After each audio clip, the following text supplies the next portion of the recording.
Ibu kita untuk masuk dalam hadirat Tuhan. Kita angkat pujian. Kaulah Tuhanku, Kaulah Rajaku.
Tuhan, ku puji, ku muliakan nama-Mu. Oh, ku Sembah Kau Tuhan, ku sembah Kau Tuhan, ku puji, ku muliakan nama-Mu. Ku sembah Kau Tuhan, ku sembah Kau Tuhan, ku sembah Kau Tuhan, ku puji, ku muliakan nama-Mu. Ku sembah Kau Tuhan, ku sembah Kau Tuhan, ku puji, ku muliakan nama-Mu. Sekali lagi ku sembah Kau Tuhan, ku sembah Kau Tuhan, ku sembah Kau Tuhan, ku puji, ku muliakan nama-Mu. Ku sembah Kau Tuhan, ku sembah Kau Tuhan, ku puji, ku muliakan nama-Mu. Ku puji, ku muliakan nama-Mu. Ku puji, ku muliakan nama-Mu.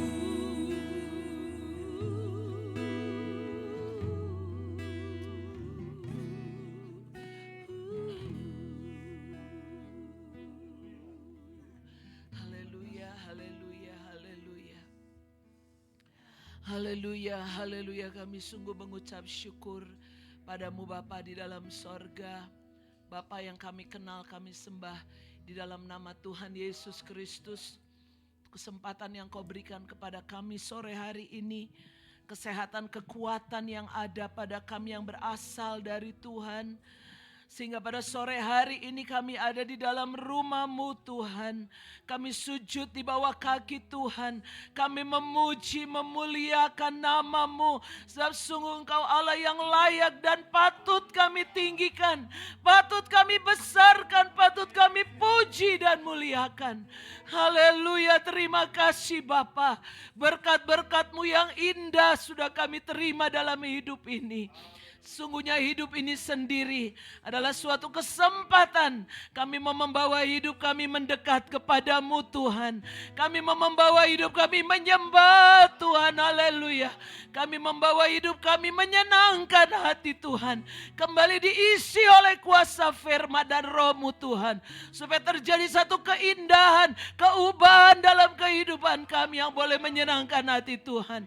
Darah dan daging manusia ini perlu Kau sucikan setiap saat Tuhan. Sebab itu kami bawa ke dalam tangan Tuhan pada sore hari ini. Mari layakan kami Tuhan. Layakan kami mendekat ke tahta Tuhan.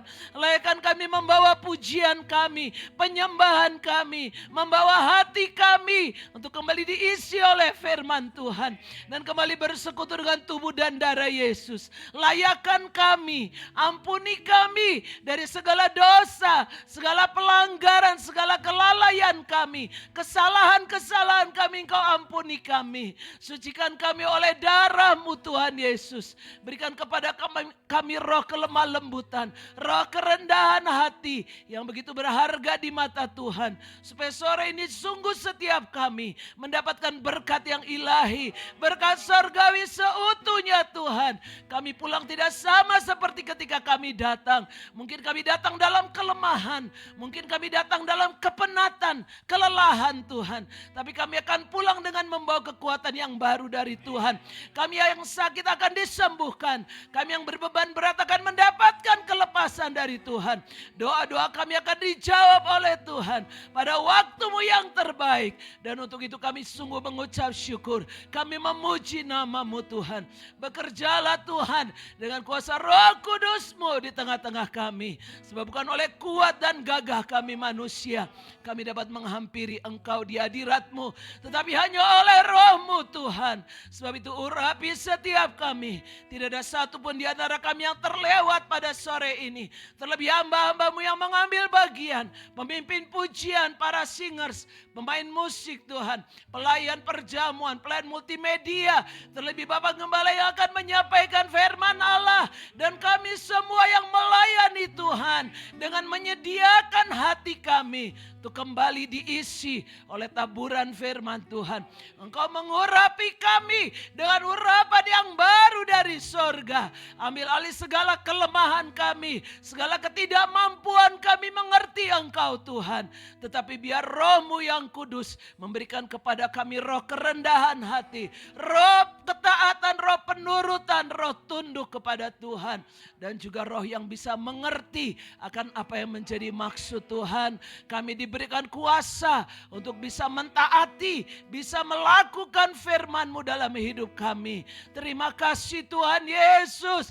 Bekerjalah dengan kuasa-Mu. Ambil alih segala keadaan kami. Dan kami yakin percaya Tuhan, akan ada satu keubahan dalam hidup kami. Itu yang kami rindukan. Itu yang kami mohon kepada-Mu Tuhan. Bukan hanya satu pertemuan biasa saja, satu kewajiban Tuhan, tapi inilah kerinduan kami untuk hidup kami mengalami keubahan di dalam Tuhan. Haleluya, haleluya. Terima kasih Bapa. Kalau masih ada roh jahat, roh setan, roh iblis yang mengganggu kami, menghalangi kami sore hari ini mendekat kepada Tuhan, sehingga kami tidak menerima berkat Allah secara utuh, terlebih berkat-berkat rohani, berkat ilahi yang Tuhan janjikan ketika kami ada dalam hadirat Tuhan. Bersatu hati kami patah hancurkan roh setan, roh iblis di dalam nama Tuhan Yesus Kristus. Engkau undur dari tengah-tengah kami. Kuasa-Mu kami hancurkan. Darah Yesus yang berkuasa terhadap tubuh jiwa roh kami. Hanya Roh Kudus saja yang menguasai kami. Bukan hanya pribadi kami, tetapi juga setiap peralatan yang kami gunakan, ruangan di mana kami pakai untuk memuliakan Tuhan. Baik kami yang ada di rumah-Mu ini, maupun saudara-saudara kami yang mengikuti secara online di tempat masing-masing. Ada kuasa ilahi yang bekerja bagi kami. Terima kasih Bapa. Ada kuasa-Mu yang heran buat kami. Heran ajaib pekerjaan-Mu. Terima kasih Tuhan Yesus. Kami menyerahkan seluruh keadaan kami. Kami menyerahkan doa dan ucapan syukur ini. Dalam nama Tuhan Yesus Kristus. Engkaulah gembala kami yang baik. Engkaulah kepala gereja. Dan Engkaulah mempelai pria yang mengasihi kami. Terima kasih Bapa. Haleluya. Amin. Shalom saudara-saudaraku di tempat ini, begitu juga yang di rumah. Shalom, selamat bertemu lagi. Kita sama-sama beribadah pada sore hari ini. Kita akan siapkan hati kita untuk sama-sama memuji, membesarkan nama Tuhan. Kita sama-sama bangkit berdiri, kita angkat pujian. Roh suci atas kehidupanku, biarlah roh suci setiap hari, setiap saat menguasai kehidupan kita, melingkupi kita.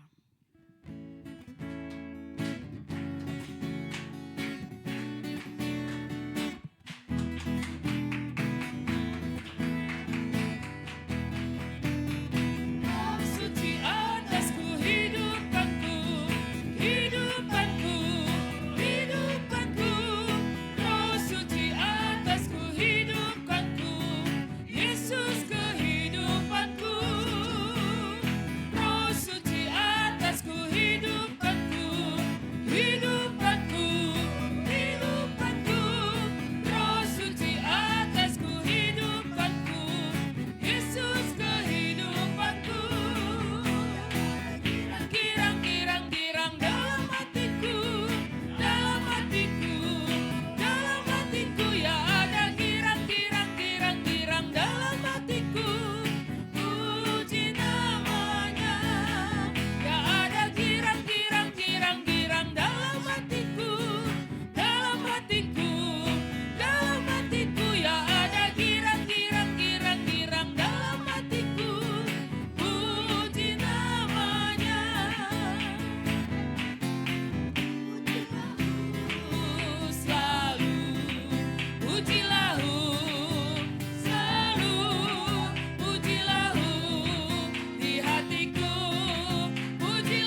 saudaraku, kita boleh rasakan setiap saat, setiap waktu bahwa Allah itu baik. Apapun permasalahan kita, apapun pergumulan kita, kita katakan selalu Allah baik, Allah baik. Kita akan siapkan persembahan kita. Sebelumnya kita akan berdoa dulu sebentar. Saudara Yohana akan berdoa. Mari kita berdoa. Allah Bapa kami yang telah dalam surga, terima kasih Bapa untuk kesempatan hari ini. Kalau kami boleh ada ini Bapa, karena kemurahan cinta kepada kami. Kalau selanjutnya Bapa, kami akan memberi persembahan kami Bapa. Kalau terlebih dahulu menyucikan, menguduskan setiap persembahan kami Bapa, memberkati tangan-tangan yang memberi. Kiranya persembahan kami ini Bapa boleh memperluas pekerjaan-Mu di tempat ini Bapa. Terima kasih Bapa, terima kasih Yesusku. Kami akan memberi persembahan kami nyerahkan dalam nama Tuhan Yesus Kristus, Tuhan Juru Selamat kami yang hidup. Haleluya. Amin. Amin. Kita angkat pujian lagi. Pujilah selalu disambung dengan Allah baik. Sebentar yang bertugas silakan bawa.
Kita akan menerima yang terbaik, yaitu firman Tuhan yang boleh mengubahkan kehidupan kita, menguatkan iman kita. Biarlah kehidupan kita setiap saat boleh menyenangkan hati Tuhan. Kita sama-sama bangkit berdiri, kita angkat pujian. Tuhan, Kaulah pengharapanku.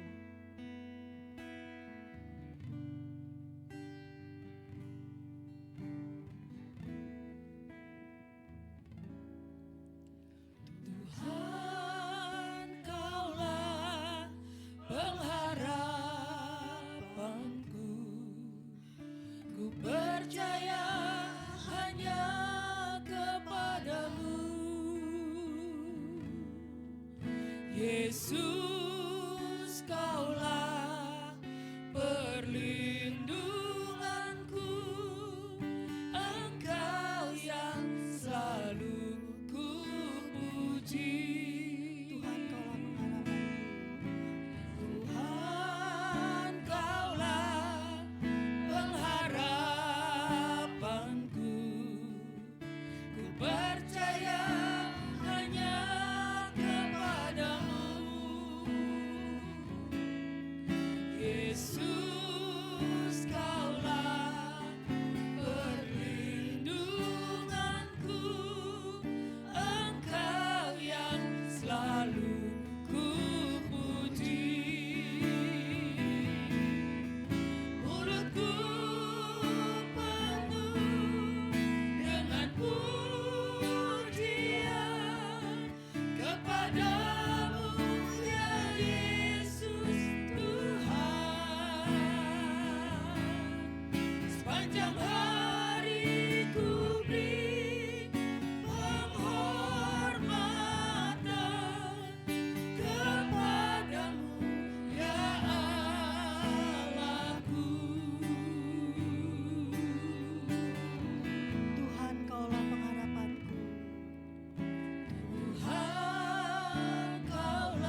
Sepanjang hari ku beri penghormatan kepadamu, ya Allahku. Mulutku penuh dengan pujian. Mulutku penuh Waktu selanjutnya serahkan ke Bapak Gembala. pujian kepadamu, ya Yesus Tuhan. Sepanjang hari ku beri kehormatan kepadamu, ya Allahku. Sepanjang hari ku beri kehormatan kepadamu, ya Allahku. Sepanjang hari ku beri penghormatan, ya Allahku. Puji Tuhan, haleluya. Bapa kami yang ada di dalam sorga, Bapa yang kami panggil di dalam nama Tuhan Yesus Kristus, terima kasih Tuhan kalau pada petang hari ini seberapa kami yang hadir pada saat ini. Kami bersyukur karena Tuhan sudah memberikan lagi kepada kami kesempatan, kesehatan, dan kemauan untuk datang di rumah Tuhan. Bapa di sorga, kami percaya ketika kami datang merendahkan hidup ini, merendahkan diri kami, merendahkan hati kami di bawah kaki Tuhan, maka Tuhan yang akan bekerja atas kehidupan kami.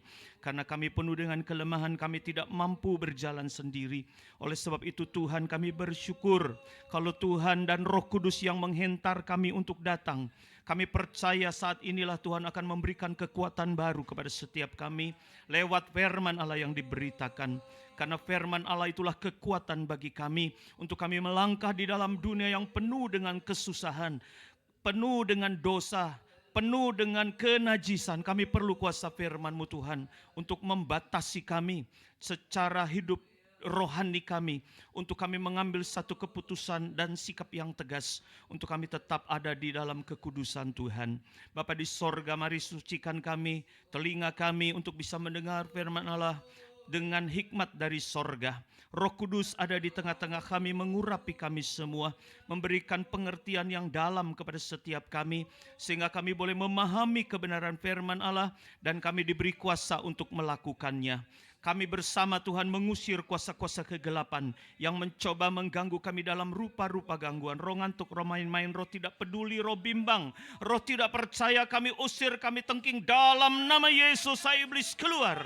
Dan biarlah kiranya Roh Allah, Roh Kudus ada di tengah-tengah kami. Darah Yesus yang berkuasa sudah menebus kami dan mendudukan kami di dalam kebenaran-Mu Tuhan. Terima kasih Bapa di surga. Kau pakai hamba-Mu, urapi hamba-Mu, urapi kami semua. Urapan dari sorga mengalir, hikmat Allah ada di tengah-tengah kami. Terpujilah nama-Mu, besar kuasa-Mu. Di dalam nama Tuhan Yesus Kristus, Kau gembala kami yang baik, kepala gereja, dan mempelai pria yang mengasihi kami sudah peralaskan doa sembahyang kami ini. Haleluya, amin. Puji Tuhan, haleluya. Salam sejahtera Bapak Ibu Saudara. Salam dalam kasih Tuhan kita Yesus Kristus, shalom. Kita bersyukur bahwa kebaikan Tuhan yang menghentar kita untuk ada di rumah Tuhan. Dan Tuhan sudah menolong, menjaga, melindungi kita sampai hari ini. Tuhan yang ada di sorga, Dia hadir melindungi kita di dalam firman-Nya. Ya, firman itulah yang menjadi kekuatan bagi kita, pelita bagi jalan kita di tengah dunia yang gelap ini. Wahyu 4 ayat 3 adalah satu gambaran ketika Yohanes melihat bagaimana Dia yang duduk di tahta, Allah yang bersemayam di atas aras. Itu kata terjemahan lama. Duduk di atas aras itu nampaknya bagaikan permata yaspis, permata sardis, dan suatu pelangi, ya, melingkungi tahta itu gilang gemilang bagaikan zamrud rupanya. Nah, kita akan lihat saudara, Yehezkiel 1 ini mengkonfirmasi penglihatan, atau bisa dikatakan Yohanes mengkonfirmasi penglihatan yang dilihat jauh sebelumnya yang Tuhan berikan kepada Yehezkiel juga. Yehezkiel 1, coba mari kita baca 3 ayat, 26, 27 dan 28 ya. Yeskel yang pertama ayat 26 sampai 28. Kalau sudah kita boleh sama-sama bangkit berdiri membaca 3 ayat ini. 1, 2, 3. Di atas cakrawala yang ada di atas kepala mereka ada menyerupai tahta yang kelihatannya seperti permata lazurit, dan di atas yang menyerupai tahta itu ada yang kelihatan seperti rupa manusia. Dari yang menyerupai pinggangnya sampai ke atas, aku lihat seperti suasa mengkilat dan seperti api yang ditudungi sekelilingnya. Dan dari yang menyerupai pinggangnya sampai ke bawah, aku lihat seperti api yang dikelilingi sinar. Seperti busur pelangi yang terlihat pada musim hujan di awan-awan, demikianlah kelihatan sinar yang mengelilinginya. Begitulah kelihatan gambar kemuliaan Tuhan. Tatkala aku melihatnya, aku sembah sujud, lalu kedengar suara Dia yang berfirman. Puji Tuhan. Jadi Yehezkiel pun melihat gambar kemuliaan Allah. Ya, dia lihat bagaimana pribadi Tuhan yang berdiri atau duduk di atas tahta kelihatan dikelilingi oleh permata-permata. Di sini disebut permata lazurit. Permata lazurit itu dalam perjanjian atau terjemahan lama disebut batu nilam, ya, batu nilam. Dan di atas yang menyerupai tahta itu ada yang kelihatan seperti rupa manusia. Yohanes pun melihat wajah yang bercahaya dari pribadi Allah kita. Lalu ayat 28, Yehezkiel pun melihat seperti ada busur. Ya, di dalam Yohanes yang kita tadi baca ayat 4, pasal 4 ayat 6, di situ Yohanes pun melihat ada busur seperti pelangi yang terlihat pada musim hujan di awan-awan. Demikianlah kelihatan sinar yang mengelilinginya. Jadi tampilan atau gambar kemuliaan Allah itu berupa sinar yang sangat terang. Yohanes dan Yehezkiel saat itu diberikan kesempatan oleh Tuhan untuk melihat sinar kemuliaan Allah. Sinar kemuliaan Allah itu di dalam perjanjian lama disebut Shekinah Glory. Ya, Shekinah Glory atau sinar kemuliaan Allah. Sinar kemuliaan Allah itu pernah turun saat Salomo mentahbiskan bait Allah. Itu saudara bisa baca di dalam 2 Tawarikh 7 ayat yang pertama. Ya, setelah Salomo mengakhiri doanya, api pun turun dari langit. Ya, 2 Tawarikh 7 ayat yang pertama. Memakan habis korban bakaran dan korban-korban sembelihan itu, dan kemuliaan Tuhan memenuhi rumah itu. Ayat 3, ketika segenap orang Israel melihat api itu turun dan kemuliaan Tuhan meliputi rumah itu, berlututlah mereka di atas lantai dengan muka mereka sampai ke tanah, lalu sujud menyembah dan menyanyikan syukur bagi Tuhan, sebab Ia baik, bahwasanya untuk selama-lamanya kasih setianya. Jadi kita lihat bahwa sinar kemuliaan Allah itu bukti kehadiran Tuhan. Di mana ada Tuhan, maka sinar kemuliaannya menyertai. Kalau Tuhan ada di atas tahta, maka sinar kemuliaannya pun ada di sekitar tahta. Tetapi ketika kemuliaan Allah atau Allah sendiri turun menghampiri Yehezkiel, sinar kemuliaan Allah pun menyertai. Demikian juga ketika Allah hadir di rumah atau bait suci yang ditahbiskan Salomo, maka saat itu juga sinar kemuliaannya ada. Ya, jadi sinar kemuliaan Allah itu selalu menjadi bukti kehadiran Tuhan. Kita memang tidak bisa melihat Allah. Sinar kemuliaannya bisa kita rasakan. Sinar kemuliaannya bisa kita nikmati. Itu sekali lagi bukti daripada kehadiran Tuhan.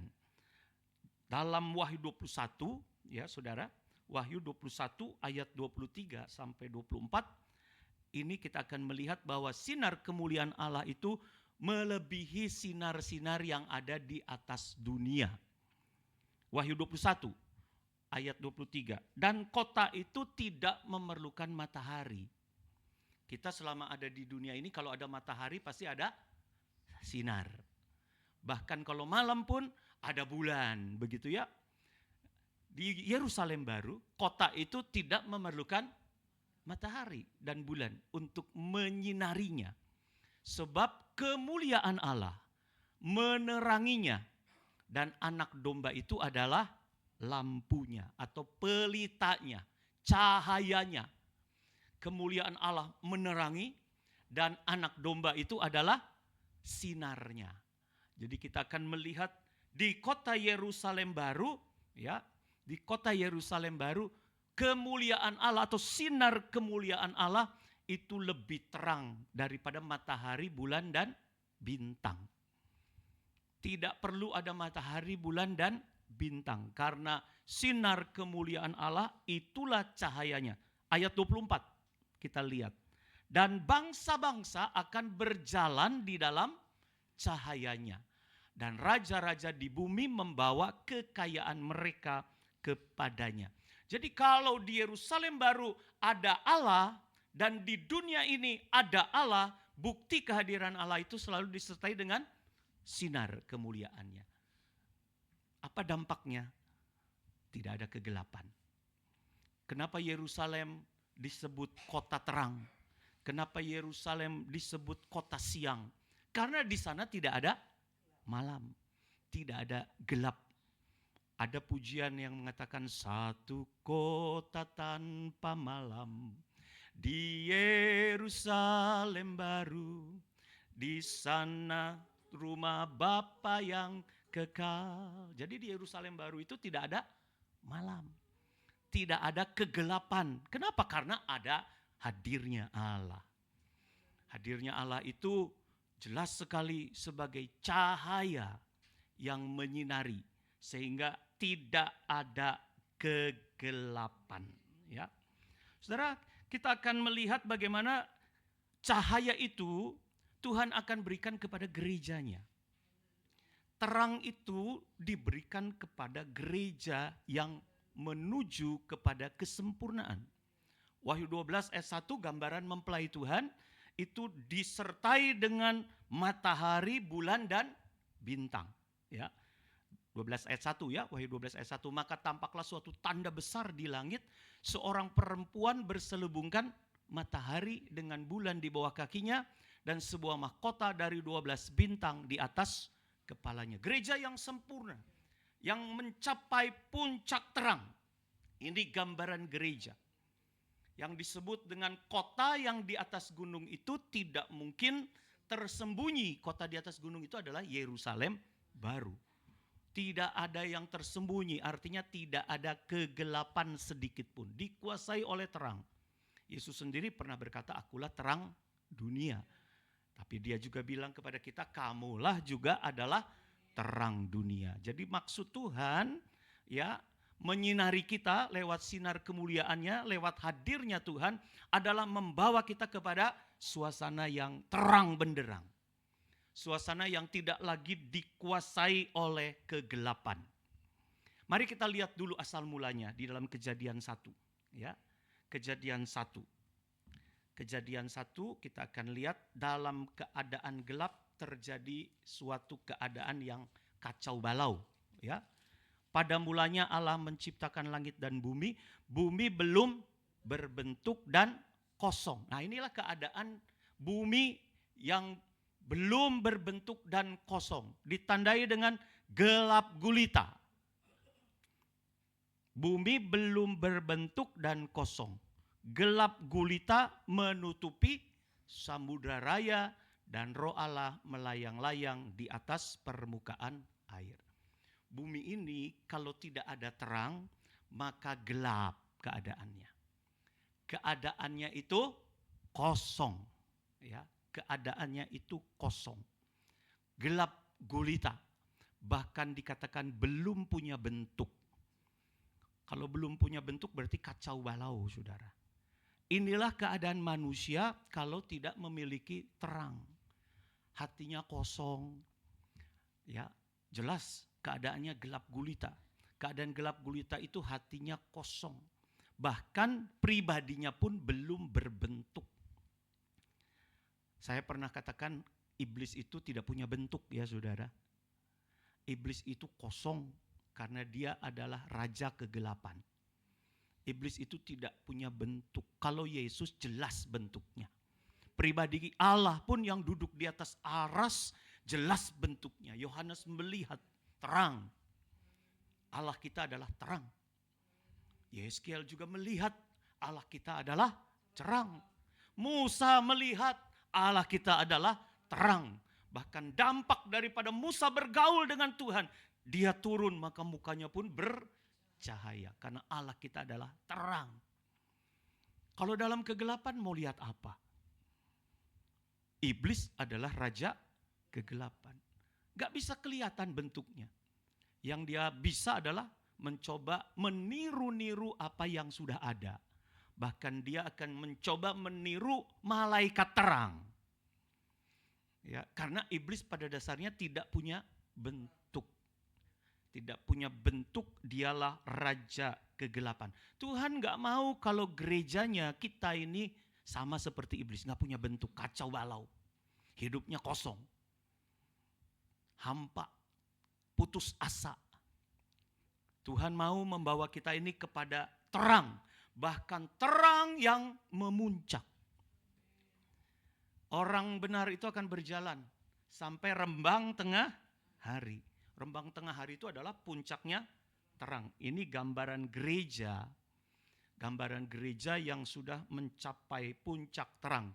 Yang disebut dengan Yerusalem baru. Nah, kita lihat lagi di dalam Kejadian 1 ayat 16 sekarang. Tuhan mau membentuk dunia ini menjadi baik kelihatannya. Maka Allah menjadikan kedua benda penerang yang besar itu. Yakni yang lebih besar untuk menguasai siang. Nah, ini yang lebih besar itu apa saudara? Matahari. Jadi Tuhan menciptakan kedua benda penerang yang besar. Yakni yang lebih besar itu, waktu itu kan belum disebut matahari. Satu benda yang terang yang besar itu menguasai siang. Dan yang lebih kecil untuk menguasai malam. Ini bulan. Dan menjadikan juga bintang-bintang. Kemudian ayat 17, Allah menaruh semuanya itu di cakrawala untuk menerangi bumi. Saudara, beberapa waktu yang lalu dalam ibadah pendalaman Alkitab juga, kita sudah belajar tentang orang benar itu bercahaya seperti cakrawala. Ya, cakrawala Tuhan ciptakan untuk memisahkan air. Air yang ada di atas, air yang ada di bawah. Sekarang cakrawala yang di atas itu ditaruh lagi yang namanya matahari, bulan, dan bintang. Ayat 18, untuk apa? Untuk menguasai siang dan malam. Jadi sekalipun ada malam, tapi kalau ada terang, dia bisa kuasai. Ya. Jadi bukan cuma matahari yang menguasai siang, tapi bulan dimaksudkan Tuhan diciptakan untuk juga menguasai malam. Jadi dikatakan tadi Tuhan menciptakan matahari, bulan, dan juga bintang-bintang, ditaruh di cakrawala untuk menerangi bumi, untuk menguasai siang dan malam. Lihat berikutnya, untuk memisahkan terang dari gelap. Cakrawala memisahkan air di atas dan air di bawah. Kalau matahari, bulan, dan bintang didirikan atau diciptakan untuk, secara tegas dikatakan, untuk memisahkan terang dari gelap. Allah melihat bahwa semuanya itu baik. Jadi kembali kepada awal mula dikatakan bahwa Tuhan mau supaya gerejanya juga dilengkapi dengan matahari, bulan, dan bintang. Ya, Wahyu 12 ayat 1. Gereja Tuhan mau dibawa kepada kesempurnaan terang. Mau dibawa oleh Tuhan kepada puncak terang. Di mana matahari, bulan, dan bintang itu akan ada pada diri gereja yang sempurna. Tujuannya apa saudara? Menguasai siang dan malam. Ini seperti di Yerusalem baru. Tidak ada malam, tidak ada kegelapan, untuk memisahkan terang dari gelap. Ya, jadi ada dua kegunaan terang. Yang pertama menguasai kegelapan, ya, menguasai kegelapan. Kemudian yang kedua memisahkan terang dari gelap. Inilah fungsi anak-anak Tuhan. Yang Tuhan katakan, aku terang dunia. Tuhan jelas menguasai kegelapan. Maut tidak dapat menguasai terang. Kalau ada terang, kegelapan lari, kata firman Tuhan. Coba gelap gulita. Kita keluarkan sedikit cahaya. Senter begitu ya. Api lilin yang kecil. Lilin yang kecil sanggup, sekalipun kecil, sanggup menghilangkan yang namanya kegelapan. Apalagi kalau terang itu akan semakin terang dan sempurna, maka kegelapan tidak dapat menguasainya. Yesus adalah terang dunia. Tuhan menjadikan kita juga terang dunia. Ingat keberadaan kita supaya kita menguasai kegelapan. Jangan kegelapan yang menguasai kita. Dan yang kedua adalah memisahkan terang dari gelap. Terang dan gelap tidak mungkin bersatu. Kalau kita hadir di tengah kegelapan justru membawa terang. Jangan kita hadir di tengah kegelapan, kitanya yang jadi padam. Ya, jangan kita ini jadi padam. Justru kehadiran kita membawa terang atau membawa berkat. Ya, mari kita lihat yang pertama, yaitu menguasai kegelapan. Saya mau ajak kita melihat satu ayat yang indah, satu mujizat yang besar di dalam Yosua pasal 10. Yosua 10 ayat 12. Bagaimana Tuhan mampu membawa kita, membawa manusia yang terdiri daripada darah dan daging ini menguasai kegelapan. Ayat 12 berkata begini, lalu Yosua berbicara kepada Tuhan. Pada hari Tuhan menyerahkan orang Amori itu kepada orang Israel. Ia berkata di hadapan orang Israel, matahari berhentilah di atas Gibeon. Dan engkau bulan di atas lembah Ayalon. Ya, terus maka berhentilah matahari dan bulan pun tidak bergerak sampai bangsa itu membalaskan dendamnya kepada musuhnya. Bukankah hal itu telah tertulis dalam kitab orang jujur? Matahari tidak bergerak di tengah langit dan lambat-lambat terbenam kira-kira sehari penuh. Belum pernah ada hari seperti itu, baik dahulu maupun kemudian, bahwa Tuhan mendengarkan permohonan seorang manusia secara demikian. Sebab yang berperang untuk orang Israel ialah Tuhan. Luar biasa ya saudara.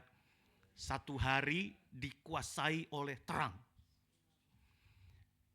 Yosua bilang kepada matahari, matahari diam. Wah, luar biasa itu saudara. Matahari diam, bulan diam. Matahari disuruh tidak bergerak ya. Di atas mana itu? Lembah Ayalon. Bulan di atas lembah Ayalon, matahari di atas Gibeon. Karena pada saat itu Yosua sedang memerangi orang-orang Amori. Kalau terjadi kegelapan, kurang tuntas rasanya begitu saudara. Kalau sudah di atas angin, ini Yosua sudah di atas angin. Padahal kalau saudara baca di dalam Yosua pasal 10, ya, ini Yosua ini dikepung oleh 5 raja. 5 raja orang-orang Amori. Ketika Yosua sudah mengalahkan Yeriko, ini setelah Yosua nyebrang ke Kanaan. Yosua ini mengalahkan Yeriko. Yeriko yang berkubu besar itu saudara. Temboknya besar, roboh. Kemudian setelah itu pun bangsa Israel juga menang atas kota yang kecil yaitu Ai. Setelah menang atas Yeriko dan Ai, orang-orang Amori yang ada di sekitar itu mulai gemetar saudara. Mulai gemetar. Waduh, tunggu giliran begitu ya. Tunggu giliran pasti kita pun akan diserang sama Yosua dan orang-orang Israel. Lalu orang Amori ini terdiri daripada 5 raja ya, bersekutu supaya tidak bisa dikalahkan oleh Yosua. Dan disitulah terjadi peperangan antara Yosua orang Israel dengan persekutuan 5 raja. Ketika mereka berperang, Yosua dikatakan oleh firman Tuhan, ya, yang berperang untuk orang Israel ialah Tuhan. Sudah di atas angin. Matahari ini sudah mau menuju kepada terbenamnya. Kalau terbenang gelap, peperangan itu pasti terhenti sesaat. Karena etika perang itu kalau sudah tidak ada matahari, sudah mulai tenggelam, mereka akan masing-masing kembali kepada kemah peristirahatannya. Besok diteruskan lagi, begitu etika dulu. Kalau sekarang kan beda ya saudara ya. Sekarang mau siang mau malam, wah rudal jalan terus. Peperangan jalan terus. Apalagi yang namanya prajurit Kopassus atau prajurit khusus itu yang dilengkapi sama Google penglihatan malam, paling senang itu nyerangnya malam. Ya, iblis juga nyerangnya malam, saudara. Iblis juga serang kita dalam keadaan yang gelap. Makanya Yosua bilang kepada matahari, matahari berhenti. Bulan berhenti. Sampai ditumpas seluruh orang Amori. Ya, ini berbicara soal apa? Terang ada pada diri orang-orang Israel. Sehingga beres sudah ditumpas itu 5 raja. Baru setelah 5 raja itu kalah, matahari mulai terbenam pelan-pelan ya, firman Allah katakan. Dengan perkataan lain, saudara, orang Israel ini menang di dalam terang. Kita pun akan menang mengalahkan kegelapan kalau kita ada di dalam terang. Kita akan lihat Yosua 10 ayat 3. Ini kemenangan daripada Yosua mengalahkan 5 raja. Persekutuan 5 raja dari bangsa Amori. Ini 5 raja ini satu kebangsaan. Ya, ini disebut dengan orang-orang Amori. Amori ini ya artinya itu tenar, saudara. Arti dari kata Amori itu artinya tenar. Tenar itu apa sih? Terkenal. Nah, sayang kalau sudah tenar, sudah terkenal, biasanya disertai dengan sombong. Jadi yang dilawan oleh Yosua itu kesombongan. Ya. Yang dilawan oleh Yosua itu kesombongan manusia. Ayat 3, Yosua 10. Sebab itu Adoni-Zedek. Ini Adoni-Zedek itu raja Yerusalem. Jadi dulu Yerusalem ini dikuasai oleh orang Amori, ya. Sebelum orang Israel masuk ke tanah Kanaan. Kemudian si Adoni-Zedek ini menyuruh orang kepada Hoham. Hoham ini raja Hebron. Kemudian Piream raja Yarmut. Terus Yafia raja Lakis. Dan kepada Debir raja Eglon, ya. Ini persekutuan dari 5 raja. Mereka sama-sama bersiap untuk menghadapi yang namanya serangan daripada orang Israel. Persekutuan. Ini raja-raja ini kan pasti punya tentara-tentara yang hebat ya saudara. Punya tentara-tentara yang hebat. Orang Israel ini selama 40 tahun mereka tidak menetap, mereka berjalan terus kan. Mereka ada di padang gurun. Mereka ini orang-orang budak tadinya, keturunan budak. Yosua memimpin anak-anak yang lahir di padang gurun. Orang tua mereka adalah bukan prajurit-prajurit hebat. Mereka adalah mantan-mantan budak. Kemudian anak-anaknya lahir di padang gurun. Tapi ada ayat yang mengatakan Tuhan melatih mereka berperang di padang gurun. Jadi kalau kita sekarang ini sedang ada di padang gurun, jangan takut, jangan khawatir. Tuhan sedang melatih kita berperang. Menghadapi raja-raja orang Amori, kesombongan, ketenaran. Tuhan paling gak suka orang sombong, saudara. Itu malaikat yang terkenal yang ada di sorga, Lucifer itu jatuh karena sombong, ingin menyamai Allah. Sehingga dia dijatuhkan ke bumi. Nah, ini 5 raja ini juga orang-orang yang sombong. Jadi menunjuk kepada hati kita ini. Hati kita ini sumbernya kesombongan. Hati kita ini sumbernya kesombongan. Dan jalan kesombongan itu datangnya dari 5 indera. Jadi 5 ini berbicara soal indera. Kita ini seringkali bangga begitu ya. Kebanggaan kita ini seringkali masuknya kesombongan itu ke dalam hati lewat 5 indera kita. Matanya begitu ya. Terus apa? Hidungnya, mulutnya, ya, perasanya. Kemudian apa lagi 5 indera? Ya, telinganya. Kita ini kalau sudah dipuji sedikit kan, waduh, hebat, waduh, langsung sombong. Itu cara masuknya dosa kesombongan, masuk dari 5 indera. Mulai daripada telinga, mulai daripada penciuman, mulai daripada mata, mulai dari indera perasa, peraba. Itulah yang membuat akhirnya kesombongan jadi beranak pinak di hati kita. Merasa diri kita ini orang tenar, sombong. Ya, coba kita lihat yang pertama, Adoni Zedek. Ini arti Adoni Zedek itu adalah merasa benar sendiri. Ini Adoni Zedek.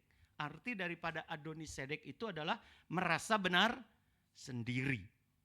Ini kebenaran diri sendiri. Kok bisa ya ada orang yang dinamai Adoni Zedek? Ya, artinya adalah merasa benar sendiri. Selalu menyalahkan orang lain. Pokoknya saya yang benar, orang lain gak ada yang benar. Yang gawat menyalahkan juga firman Tuhan. Kalau kebenaran diri sendiri menguasai, firman Tuhan pun dianggap tidak benar. Kemudian hoham, ini hoham, lucu ya namanya, hoham. Hoham itu artinya yang melindungi manusia. Ini arti daripada hoham. Jadi suka diandalkan oleh manusia. Bahkan berharap manusia berlindung padanya. Ini sombong kan akhirnya. Tidak ada nih yang bisa seperti saya. Kalau tidak ada saya, ini hoham. Jadi kalau di gereja ini saya mulai bersikap, wah kalau nggak ada saya, bubar El-Kafan. Itu. Saudara panggil saya hoham, bukan koham. Hoham. Itu adalah orang yang merasa dia kuat sendiri karena bisa melindungi. Yang tadi yang pertama Adoni Zedek itu kebenaran diri sendiri, merasa benar sendiri. Yang kedua merasa mampu. Merasa mampu, begitu saudara. Kemudian Piream. Raja yang berikutnya, yang ketiga. Piream. Piream ini artinya keledai liar. Keledai liar itu dikatakan dalam Amsal emosional. Ini cepat marah, tidak bisa dikekang, tidak bisa dikendalikan, itu keledai liar. Wah, sudah benar sendiri, merasa benar sendiri, terus kemudian merasa dia ini kuat, mengandalkan kemanusiaannya, gampang marah lagi. Kalau sudah disinggung sedikit marah, itu emosional, itu Piream. Kemudian yang berikut yang keempat, Yafia. Yafia itu tinggi hati. Tinggi hati kan dekat sama sombong ya. Tinggi hati itu saudaranya sombong. Tinggi hati ini tidak bisa merendah. Tinggi hati ini nggak bisa menyembah Tuhan. Karena hatinya terlalu tinggi. Dan yang terakhir Debir. Debir ini perlindungan diri atau membentengi diri. Di dalam firman Tuhan kita seringkali membentengi diri kita dengan dusta. Bukan begitu saudara? Daripada malu, kita bikin benteng-benteng diri sendiri. Dan biasanya benteng diri sendiri itu dusta yang paling gampang. Kemana kemarin? Wah, kalau dikatakan gak ibadah karena tidur kan gengsi kan? Oh ada lembur, gitu. Itu padahal dusta. Itu benteng. Benteng. Kita seringkali melindungi diri kita, membentengi diri kita, menunjuk kepada perkataan yang sia-sia, perkataan yang tidak benar.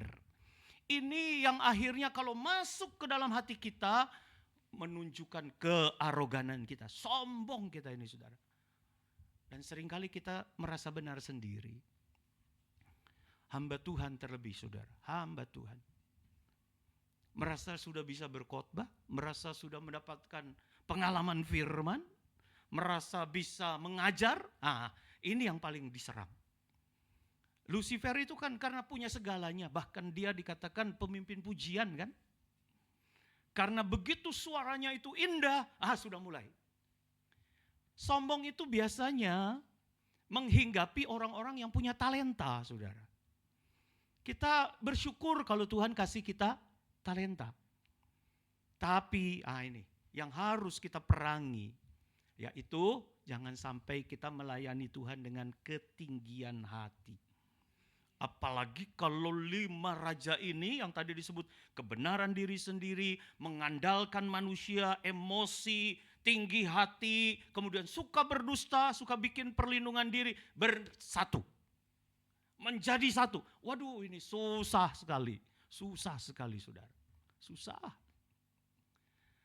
Kalau saya konseling sama orang yang merasa benar sendiri, tapi kemudian dia punya kerendahan hati, ada kesempatan. Orang yang suka bohong, tapi dia rendah hati, ada kesempatan. Dijamah oleh firman. Dia nggak mau kalah, dia marah, dia emosional. Tapi dia punya kerendahan hati. Ada masih kesempatan ya saudara ya. Masih konseling, orangnya nggak pernah mau kalah. Tapi tetap di akhirnya aduh ya memang saya salah. Kerendahan hati. Ada kesempatan firman menjamah. Tapi kalau 5 ini bersekutu susah sekali. Apalagi kalau ada di dalam hidup kita. Makanya perlu matahari berhenti. Bulan berhenti di atas kita. Bintang berhenti. Supaya terang Tuhan ya menyinari kita sehingga perkara-perkara yang tadi disebut Adonisedek, Hoham, Piream, Yafia, Debir tuntas dikalahkan oleh Yosua. Inilah fungsi daripada terang menguasai kita supaya tidak ada yang tersembunyi, saudara. Tidak ada yang tersembunyi. Kalau saudara lihat ini 5 raja ya, ini akhirnya kabur begitu saudara. Ketika tentaranya itu tercerai-berai, kemudian dikalahkan oleh orang-orang Israel. Ini 5 orang ini lari ke goa. Memang di daerah situ banyak goa-goa di situ saudara. Itu disebut dengan daerah Makeda. Saudara Google di daerah situ Makeda itu memang ada bukit-bukit dan banyak goa. Arti daripada Makeda sendiri adalah perlindungan para gembala. Kalau gembala-gembala kemalaman, sembunyi di goa-goa itu. Sedang mengembalakan ternak. Nah di daerah Makeda ya masuk ke goa-goa gitu, goa-goa Bukit Batu, masuk di situ. Nah 5 raja ini bersembunyi di situ saudara, bersembunyi. Bodohnya lagi jadi satu, yang namanya kesatuan terus saja lah, begitu lari juga jadi satu. Sehingga Yosua bilang tutup itu goanya. Ditutup dari luar sama batu. Gak bisa keluar, gak bisa apa-apa saudara itu. Ditutup sama Yosua. Sehingga benar-benar akhirnya kegelapan menguasai raja-raja itu, 5 raja itu. Sampai baru besoknya ketika sudah lemes di dalam gua kan. Udah gak ada udara, gak ada makan. Baru kata Yosua, buka. Sudah lemes itu 5 orang itu. Dibuka sama Yosua, diseret keluar, digantung. Digantung hidup-hidup. Memang harus tuntas. Saudara jangan biarkan ya kesombongan ada dalam hidup kita ya. Kalau kita mau Tuhan periksa lewat terang firman Allah pada malam hari ini. Mungkin kita ada, kita ini memang mungkin masih ada kebenaran diri sendiri. Merasa benar sendiri. Ciri daripada orang merasa benar sendiri itu selalu menyalahkan orang lain. Sampai bisa menyalahkan Tuhan. Contohnya siapa? Adam. Ketika Hawa bilang, ini ular sih. Kan gitu ya. Kenapa kamu makan buah pengetahuan baik dan jahat? Ya ular. Adam ditanya kan pertama, Adam kenapa kamu makan? Ini perempuan yang Tuhan kasih. Terus Hawa menyalahkan ular. Iblis mau nyalahin siapa lagi? Sampai Adam pun menyalahkan Tuhan. Perempuan yang Tuhan kasih. Ini ciri daripada merasa benar sendiri. Hari ini kita serahkan hidup kita kepada Tuhan. Biar terang firman itu mengoreksi kita. Gak usah salahkan siapa-siapa, kita salahkan diri sendiri. Karena di hadapan Tuhan tidak ada seorang pun yang benar. Tuhan mau mengoreksi kita. Justru ketika kita membuka hati kita, Tuhan memang saya tidak benar. Firman Allah memberi terang kepada kita. Yang kedua apa? Jangan mengandalkan kemampuan kita. Hoham itu. Hoham kita seringkali mengandalkan apa kita saudara? Kepintaran. Kita sering mengandalkan apa lagi? Harta. Kita sering mengandalkan apa lagi saudara? Kekuatan tenaga kita. Ya, kita sering mengandalkan apa? Jabatan kita. Nah itu semua, itu yang disebut dengan hoham itu semua. Di hadapan Tuhan, aduh, tidak ada artinya. Nggak ada artinya. Ibaratnya begini saudara, saya mengandalkan kekuatan sendiri, harta saya misalnya. Padahal nggak seberapa. Di dompet cuma ada, katakanlah misalnya 1 juta. Gara-gara 1 juta jalannya sudah begini. Dagunya sudah naik ke atas. Terus ketemu sama yang bos dipik begitu. Nah, bos dipik bilang, aduh duit 1 juta sudah sombong. Kalau saya punya dompet isi 1 juta, terus kemudian saya merasa sombong karena saya di tengah-tengah gembel, ya boleh begitu ya. Tapi kan di hadapan kita, di tengah-tengah kita bukan cuma para gembel. Di hadapan kita masih ada orang-orang yang punya uang. Jadi buat apa kita mengandalkan uang kita? Di hadapan bos-bos kayaknya, aduh kamu ini baru segitu aja udah sombong. Jadi bayangkan kita di hadapan Tuhan, pencipta langit bumi, yang punya segala kekayaan di dunia ini. Terus kita mau sombong-sombong apa saudara? Mau sombong-sombong apa kita ini?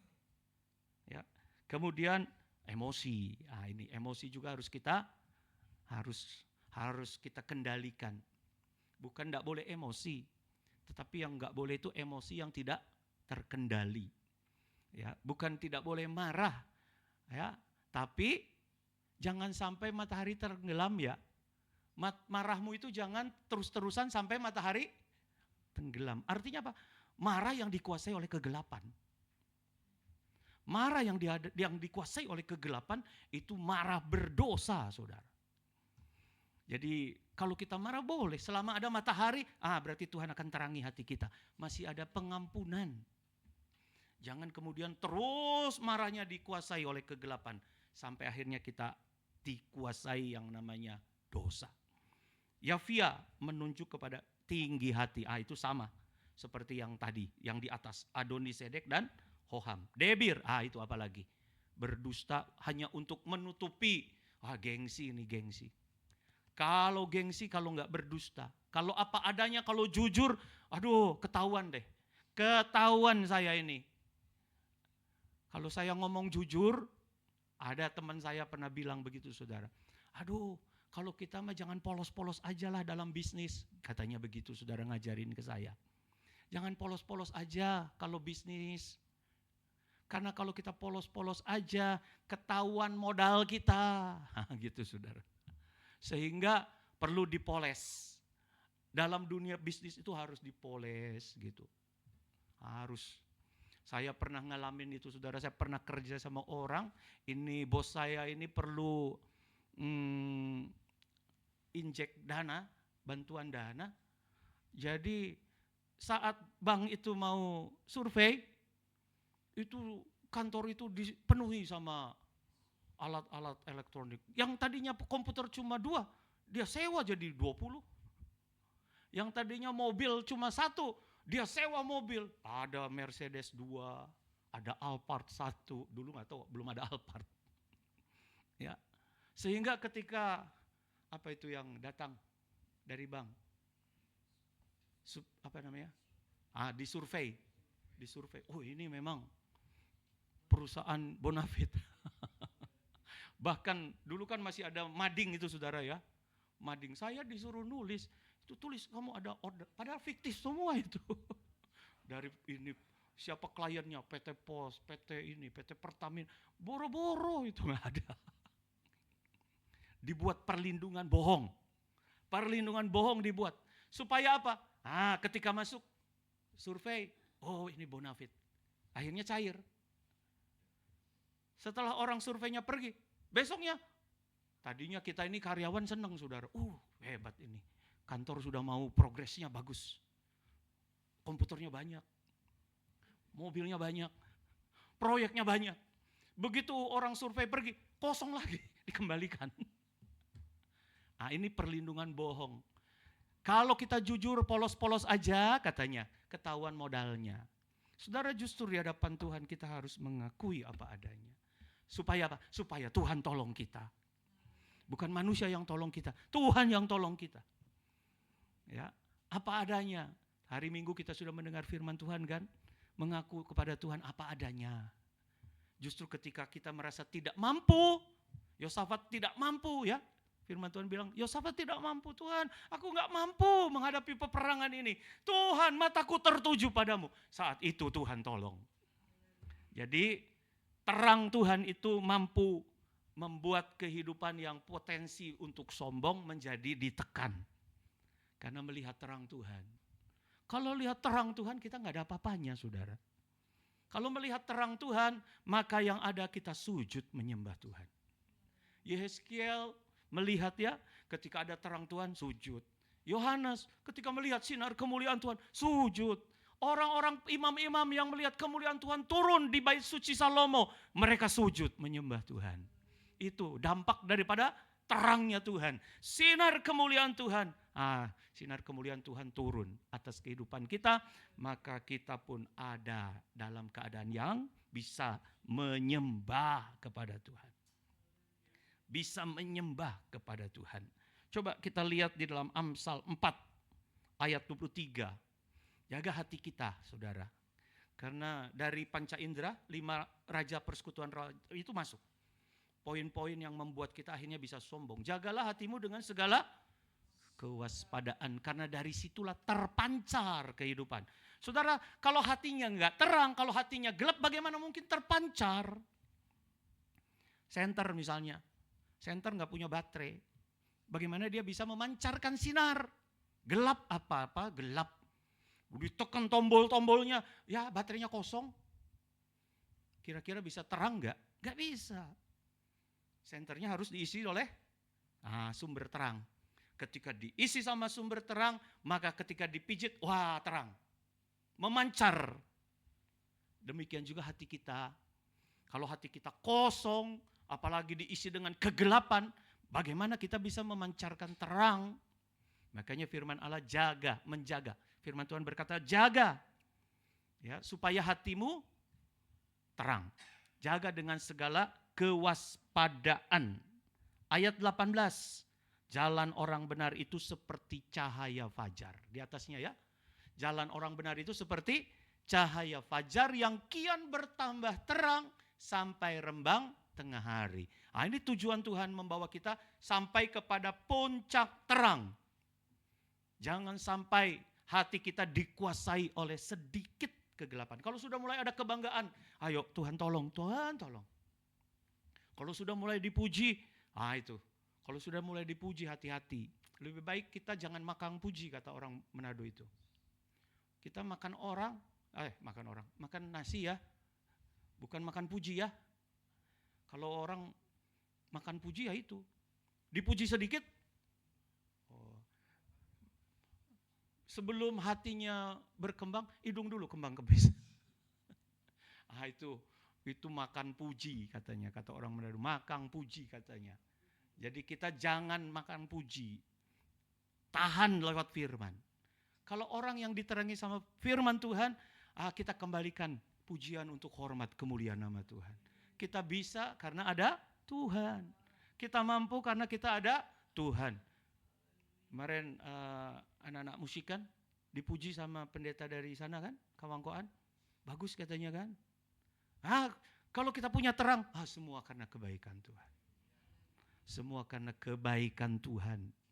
Kita mampu karena Tuhan yang memampukan kita. Talenta itu pemberian dari Tuhan. Kalau Tuhan gak mau beri, ya mau gimana saudara? Mau bagaimana? Ada kawan saya itu saudara, waktu SMA. Dia ini main pianonya luar biasa.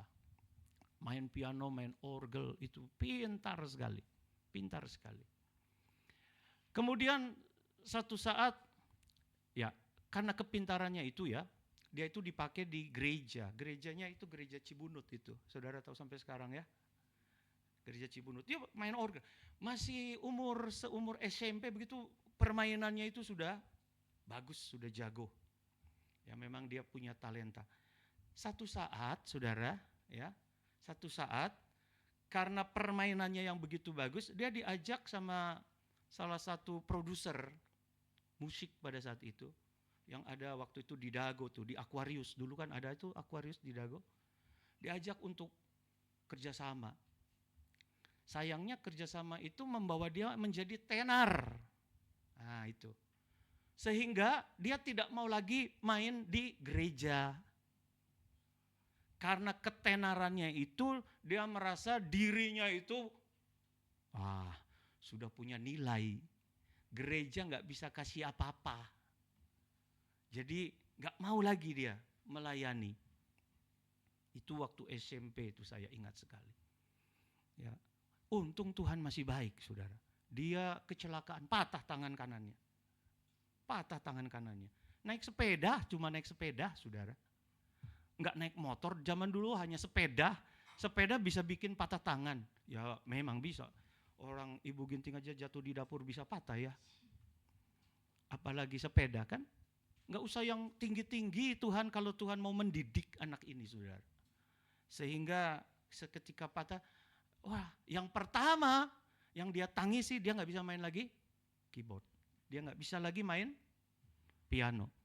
Ya sudah, karena kesembuhan itu kan lama. Dia nggak diajak kontrak gitu sama Aquarius, karena nggak bisa.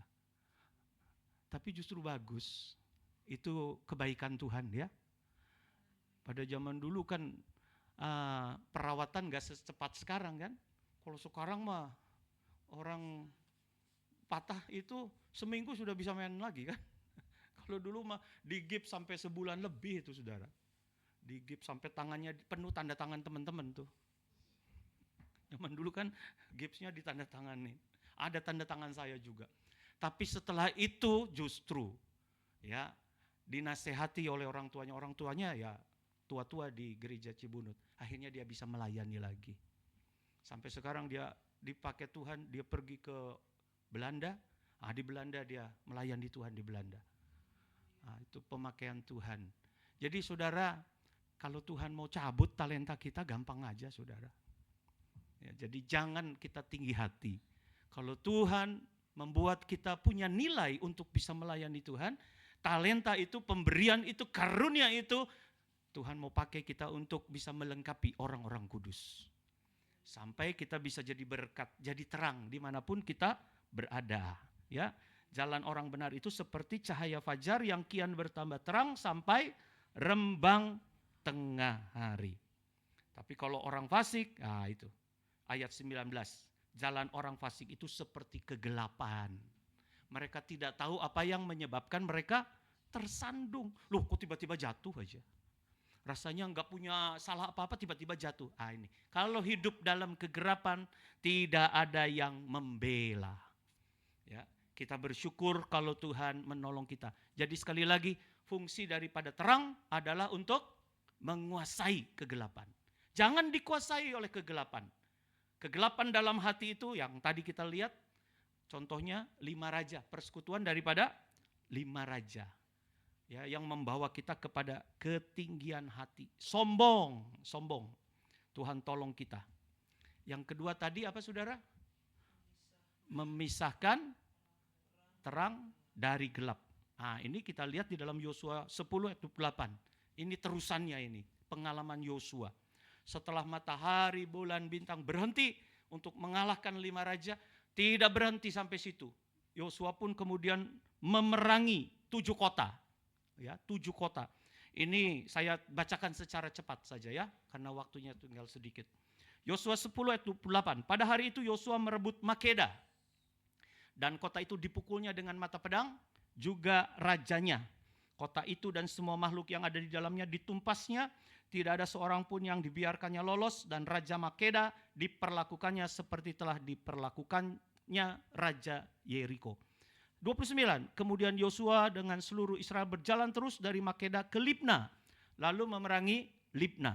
Kemudian Yosua dengan seluruh Israel berjalan terus dari Libna ke Lakis, lalu berkemah mengepung kota itu dan berperang melawannya.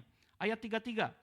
Lalu Horam Raja Geser maju untuk membantu Lakis, tetapi Yosua menewaskan dia dan rakyatnya sehingga tidak ada seorang pun padanya yang dibiarkannya lolos. 34. Kemudian Yosua dengan seluruh Israel berjalan terus dari Lakis ke Eglon. Lalu mereka berkemah mengepung kota itu dan berperang melawannya. 36. Kemudian Yosua dengan seluruh Israel bergerak maju dari Eglon ke Hebron, lalu berperang melawannya. 38, kemudian Yosua dengan seluruh Israel kembali ke Debir, lalu berperang melawannya. Ini ayat 38, Debir ini nama tempat. Kalau yang di atas tadi nama raja. Nah, tetapi yang di ayat 38 ini nama lokasi atau nama tempat. Namanya sama, Debir. Nah, tadi yang diperangi oleh Yosua, setelah dia mengalahkan 5 raja, Yosua kemudian meneruskan peperangannya di daerah Kanaan itu dengan merebut 7 kota. Ya, merebut 7 kota. Yaitu Makeda, Libna, saudara catat ya, Lakis, Gezer, Eglon, kemudian Hebron, dan yang ketujuh Debir. Itu 7 perkara. Itu berbicara soal tabiat daging. Kalau yang tadi 5 itu tabiat kesombongan yang ada di dalam hati manusia. Ya. Yang 7 ini tabiat daging. Ya. Saya sampaikan dulu arti-arti daripada nama-nama daerah ini. Tadi Makeda, tempat persembunyian para gembala. Ya, tempat persembunyian para gembala. Saudara, para gembala itu jangan bersembunyi. Tuhan sendiri gembala yang baik. Daud sendiri berkata, aku ini gembala yang pakar berperang. Ada singa, aku lawan. Ada apa lagi? Beruang, aku lawan. Ada serigala, aku lawan. Padahal dombanya Daud itu cuma 2-3 ekor. Tapi ketika mara bahaya datang, Daud sebagai gembala enggak bersembunyi. Dia maju. Ya, jadi Makeda tempat bersembunyi para gembala, atau lebih dikatakan lagi tepatnya menyembunyikan tabiat daging. Ini kan bicara soal daging ya saudara, tabiat daging. Kalau ada masalah, yang disembunyikan adalah tabiat daging. Gak mau dikoreksi oleh firman. Kemudian Libna, arti daripada Libna ini orang jalanan. Ini Libna ya. Libna ini orang jalanan.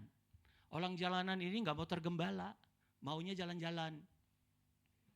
Kesana sini, gak mau. Kenapa sih gak mau tergembala? Karena gak mau disucikan. Ini. Digembalakan itu artinya disucikan.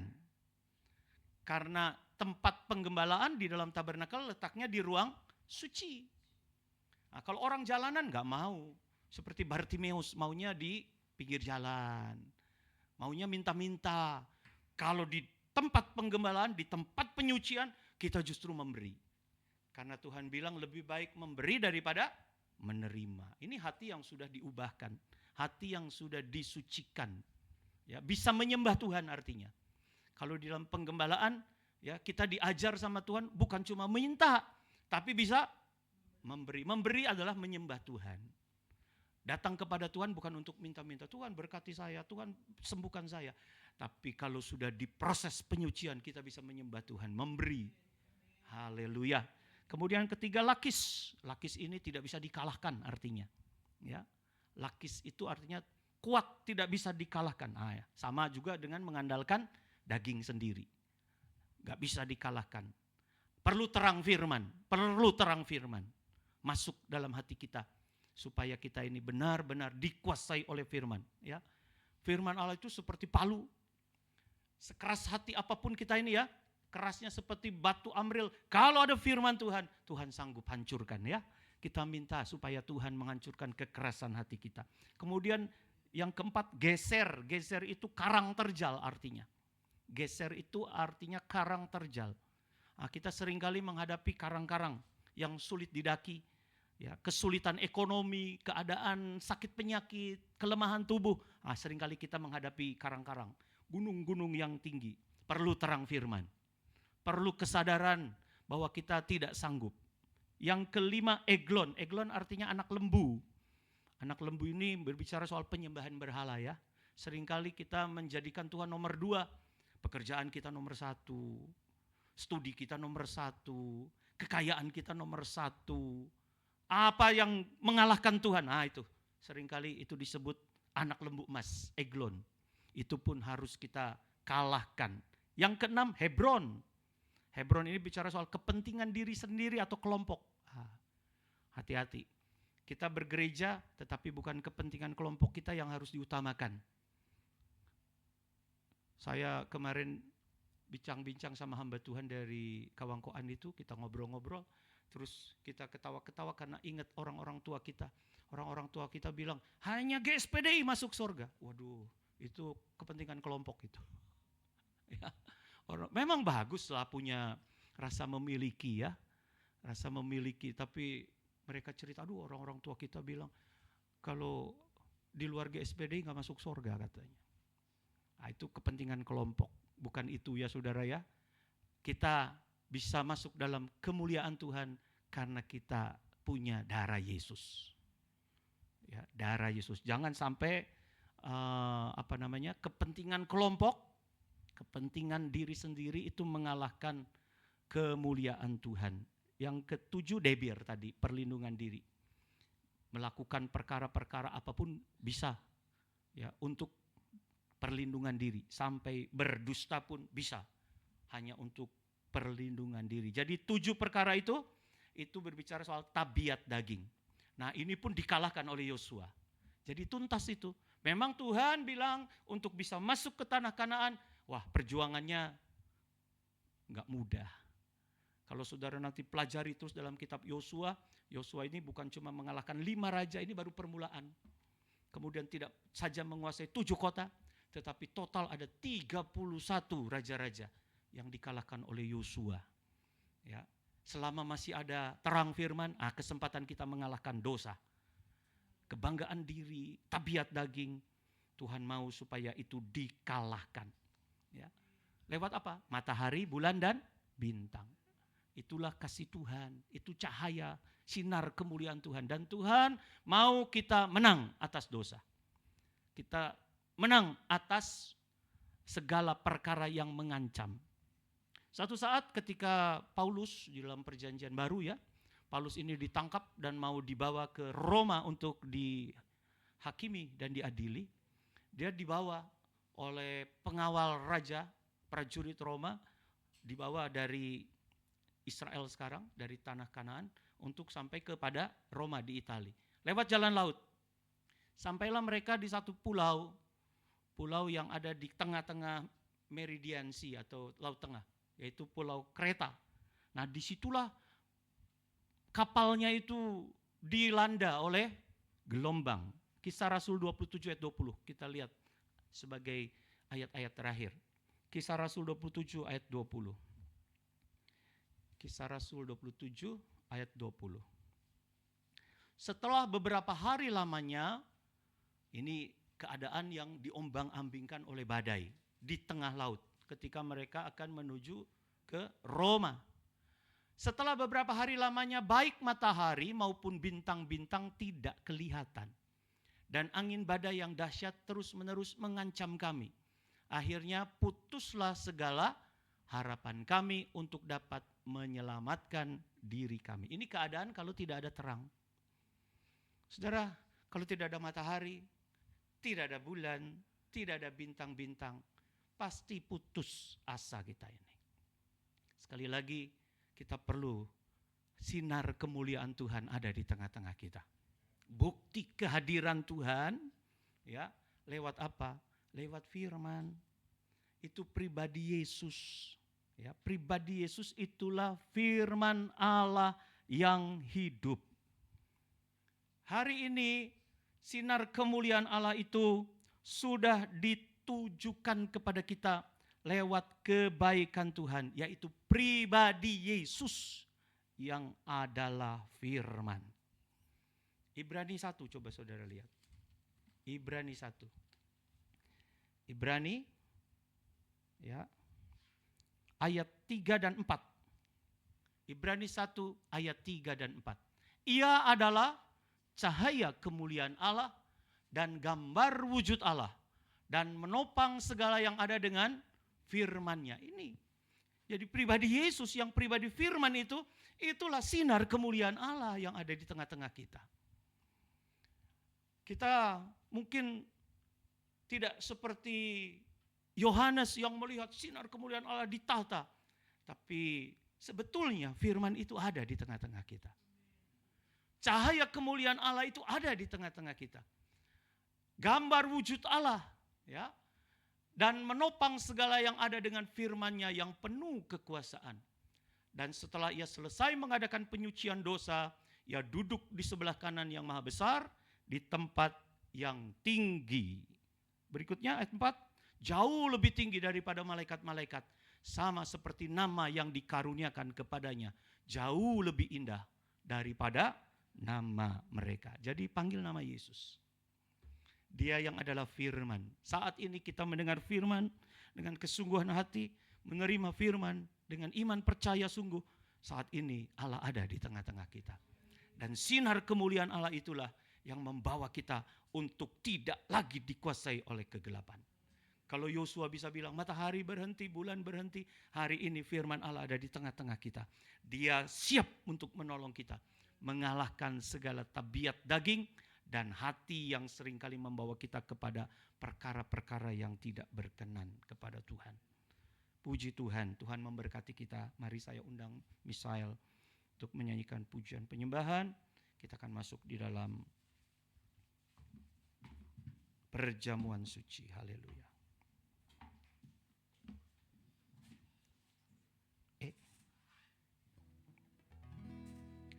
Sinar kemuliaan-Mu Bapa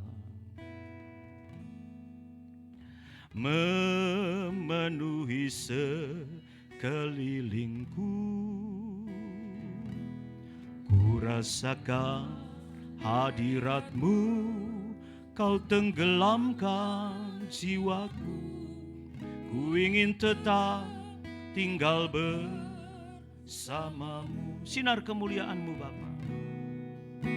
Sinar kemuliaan-Mu Bapa memenuhi sekelilingku. Ku rasakan hadirat-Mu, Kau tenggelamkan jiwaku. Ku ingin tetap tinggal bersama-Mu. Ku ingin tetap di sini. Ku ingin tetap di sini, menikmati bait-Mu. Ku ingin tetap di sini dan memandang indah wajah-Mu. Sinar kemuliaan-Mu Tuhan. Sinar kemuliaan-Mu Bapa memenuhi sekelilingku. Ku rasakan hadirat-Mu, Kau tenggelamkan jiwaku. Ku ingin tetap tinggal bersama-Mu. Ku ingin tetap di sini. Mari kita bangkit berdiri. Ku ingin tetap di sini. Amin. Haleluya. Menikmati bait-Mu. Ku ingin tetap di sini dan memandang indah wajah-Mu. Ku ingin tetap di sini Tuhan. Ku ingin tetap di sini. Nikmati bait Tuhan. Menikmati bait. Oh, haleluya. Ku ingin tetap di sini dan memandang indah wajah-Mu. Sekali lagi, katakan kepada Tuhan, memandang wajah Tuhan. Ku ingin tetap di sini. Haleluya. Menikmati bait-Mu.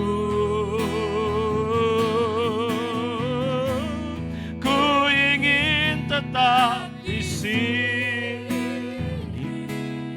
dan memandang indah wajah-Mu, dan memandang indah wajah-Mu, dan memandang indah wajah-Mu, haleluya, dan memandang indah wajah-Mu, haleluya. Bapa di sorga, terima kasih buat firman-Mu. Sebentar kami akan meteraikan dengan tubuh dan darah Yesus, Engkau yang sudah mati di atas kayu salib Golgota bagi kami. Engkaulah terang yang sesungguhnya itu Tuhan, membawa kehidupan kami kepada terang yang semakin besar.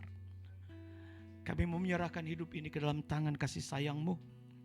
Ketika kami makan minum tubuh dan darah Yesus, kami bersama-sama dengan Engkau, sehingga kehidupan kami tidak lagi dikuasai oleh kegelapan.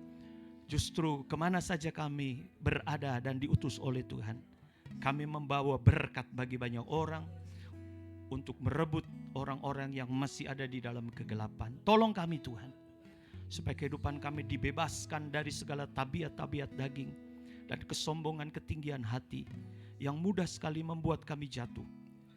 Tetapi lewat terang firman Allah, terang kasih Tuhan, kami ada sebagaimana kami ada, menjadi pribadi yang mau dimuliakan oleh Tuhan.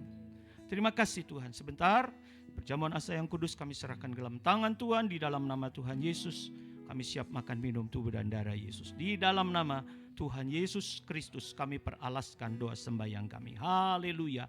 Amin. Kita nyanyikan pujian ini. Sinar kemuliaan Bapa.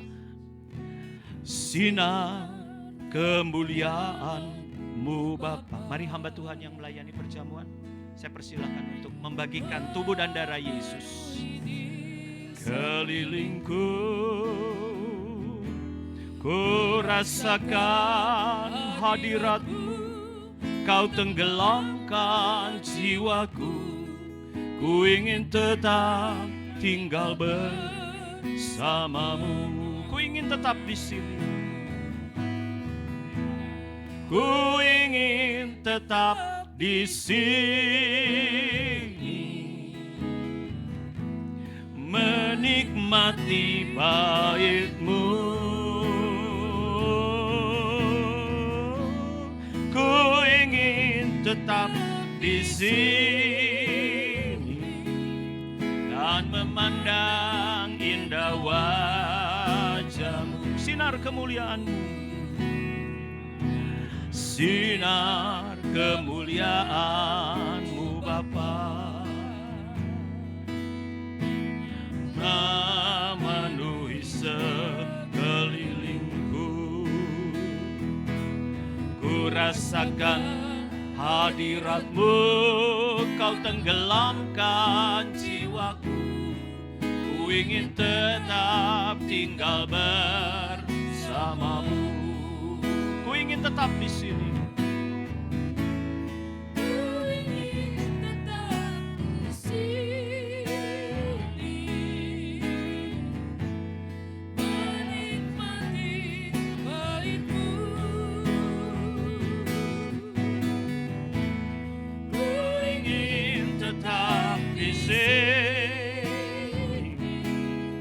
Dan memandang indah wajah-Mu. Haleluya. Puji Tuhan. Mari kita siapkan diri kita untuk makan minum tubuh dan darah Yesus. Saudara sudah semua mendapatkannya? Haleluya. Kalau sudah, mari kita tinggikan tubuh Tuhan di atas kepala kita. Sebab apa yang telah kuteruskan kepadamu telah aku terima dari Tuhan, yaitu bahwa Tuhan Yesus pada malam waktu Ia diserahkan mengambil roti, dan sesudah itu Ia mengucap syukur atasnya. Ia memecah-mecahkannya dan berkata, inilah tubuhku yang diserahkan bagi kamu, perbuatlah ini menjadi peringatan akan aku. Sidang jemaat yang dikasihi Tuhan, mari kita bersama-sama makan tubuh Tuhan di dalam nama Tuhan Yesus Kristus. Makanlah, haleluya.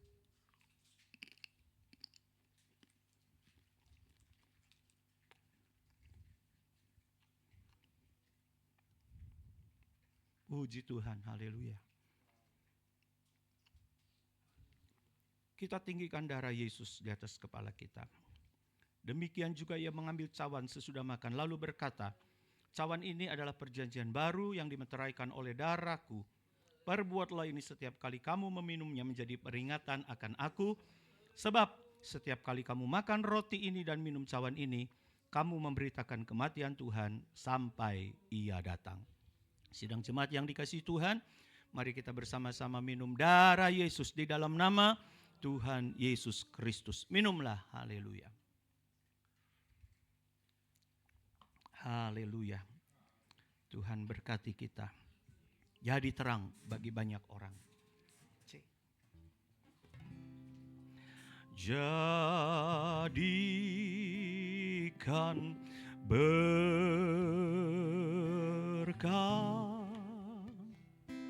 hidupku ini,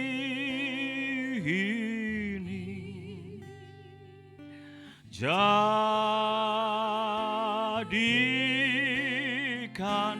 berkat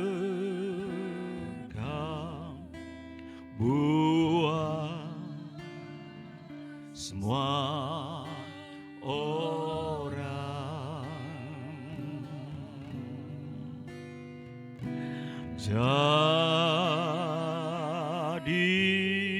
Jadikan berkat ini ku minta,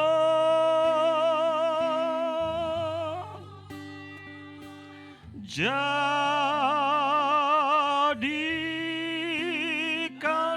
berkat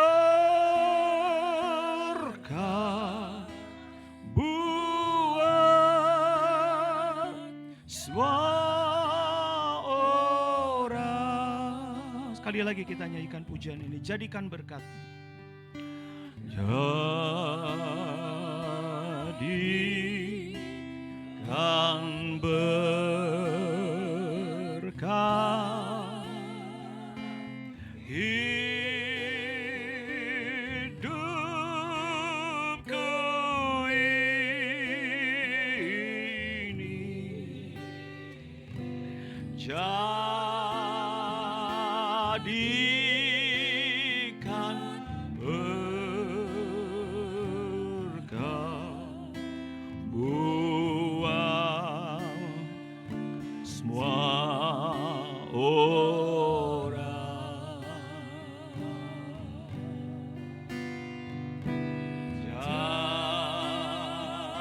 Jadikan berkat ini ku minta,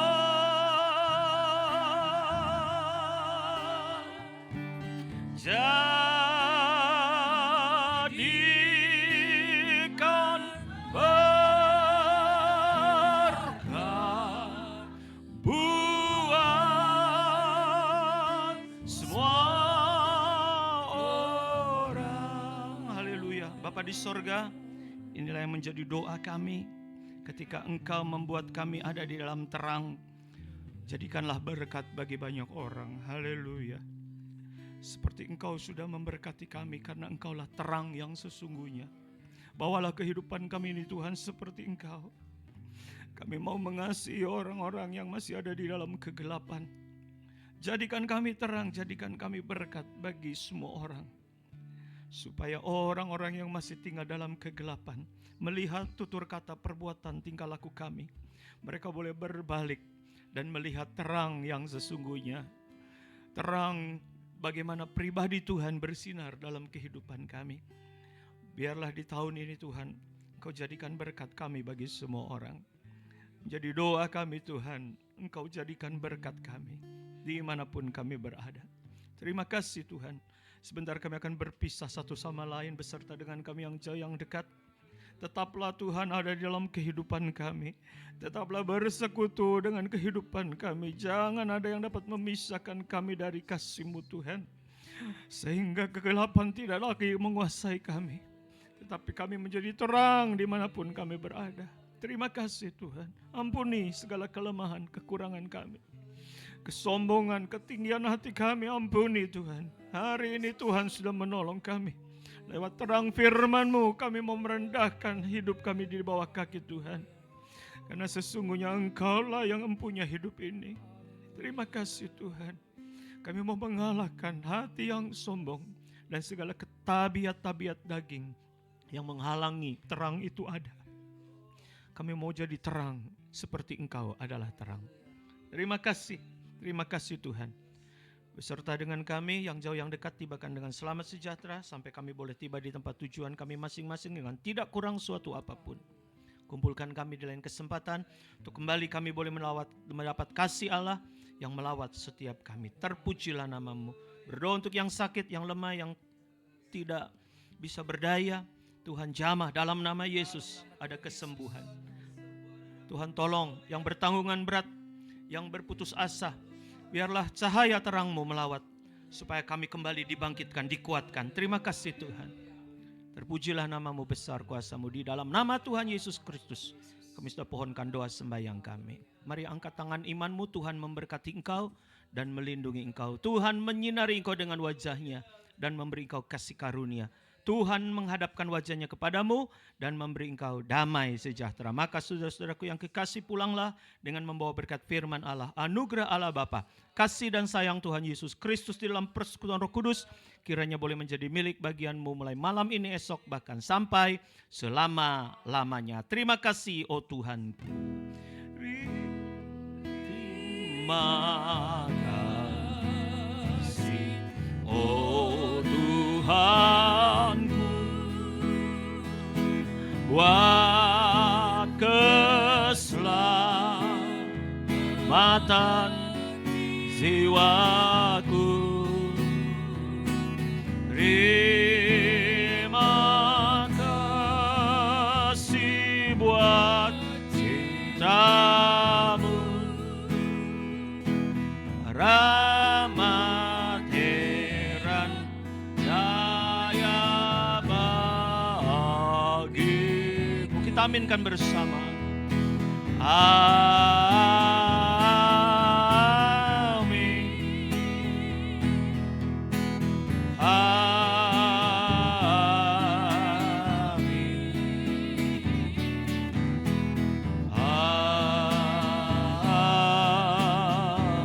Haleluya. Amin. Puji Tuhan. Terima kasih buat kehadiran saudara. Saudara-saudara yang bergabung dalam Zoom meeting. Tuhan berkati. Tante Suhairi, Bapak Suhairi, Om Suhairi, Tante Sadiono, Bapak Samuel, Ibu Samuel, Ibu Yosafat. Tuhan berkati. Shalom.